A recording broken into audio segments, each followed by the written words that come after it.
अध्याय 4 ओवी 7 ते 10. म्हज्या अपुरबायेच्या भुरग्यांनो, एकामेकाचो मोग करुया, कित्याक मोग म्हणल्यार देवा कडचोच आनी जो कोणी मोग करतात ती देवा थावन जल्माल्यांत आनी देवाक वळखतात. जी कोण मोग करिनात तांकां देवाची वळख मेळूंक ना, कित्याक देव म्हणल्यार मोगूच. आपल्या एकाच पुता वरवीं आमकां जिवीत मेळचे खातीर देवान ताका संवसारांत धाडलो.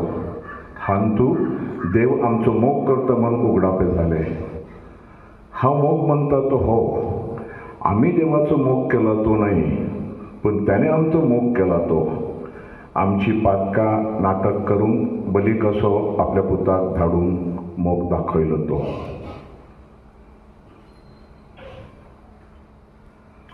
देवाचे उतर हे.